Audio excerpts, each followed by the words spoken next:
All right, as of tonight, it appears about 30% of all files surrounding JFK's assassination have not yet been released. And after more than 60 years of secrecy surrounding the murder of JFK, questions still swirl. Many suspect a shadow government-driven conspiracy. There's so many different indicators that point to something like that and point to Alan Dulles, CIA director at the time. Many theorize about what LBJ, who was Kennedy's vice president, what he might have known. And one of those that suspects something there is my next guest. Roger Stone is the author of the New York Times bestselling book, The Man Who Killed Kennedy, The Case Against Lyndon Baines Johnson, LBJ. And Roger Stone joins us now. And, sir, it's good to see you again. What are your take on this release? You know, the president, he really wanted to see it all. And he made a big push. And it's something to me that we still don't have it all, despite this mandate from the President of the United States. Well, hopefully we eventually will have it all. Remember that the Congress passed a law in 1994 which mandated the release of all of these documents. Yeah. And that was supposed to be in 2017. At that time, President Trump decided to release about 80% of it, but the then Central Intelligence Agency Director, Mike Pompeo, asked him to hold back 20%. To me, that was a leading indicator that the agency has something to hide. Now, what we've seen so far, there's some self-contradictions. I've always thought that Lyndon Johnson, and I think I've proven in my New York Times bestselling book, that Johnson has an involvement here, but didn't certainly act alone. And there's more than enough evidence here that the Central Intelligence Agency both knew far more about Oswald than they said they did.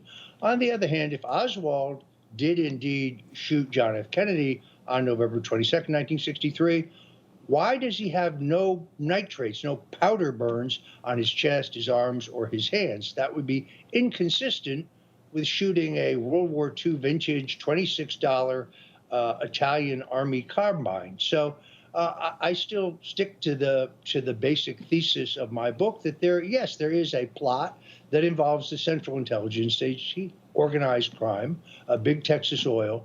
But at the helm of that plot, I still believe there's substantial evidence against Lyndon Baines Johnson. Lyndon Baines, I mean, the Vice President of the United States. Tell me why. I mean, I get that you believe that they have something to hide, that intelligence agencies have something to hide in this, and it certainly seems that way, and I don't deny that. That, to me, is what makes the most sense. But how is it that, you know, I mean, Pompeo saying hold back 20%. Now we have, I mean, Trump has some very strong allies at the top of these agencies now, like the strongest, the best team he's ever had. And we still, I mean, you say that hopefully we get the rest, but we didn't get the rest this week. And I just wonder, like, I wonder if you ask Trump right now, why isn't it all out? What do you think he would say? Well, there is a process, and there's a lot of stuff yet to be downloaded until we see the totality of it and have a chance to evaluate it. No particular conclusion, I think, can be reached. But in the case of Johnson or the CIA or the mob, for example, I try to look at motive, means, and opportunity. Lyndon Johnson was under intense investigation in two major scandals, the Bobby Baker scandal and the Billy Sol Estes scandal.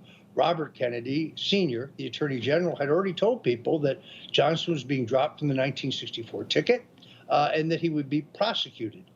So his motive to move against Kennedy, his motive to persuade Kennedy to go to Texas, his insistence that the motorcade go through Dealey Plaza, total violation of the Secret Service protocols, all I think is extraordinarily suspicious.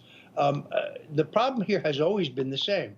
The House the House Select Committee on Assassinations, formed in the 1970s, reached a conclusion that organized crime was deeply involved in the murder of Kennedy. That is completely inconsistent with the findings of the Warren Commission. It depends on the prism from which you see this. I still believe at the end of the day, yes, the Central Intelligence Agency has motive.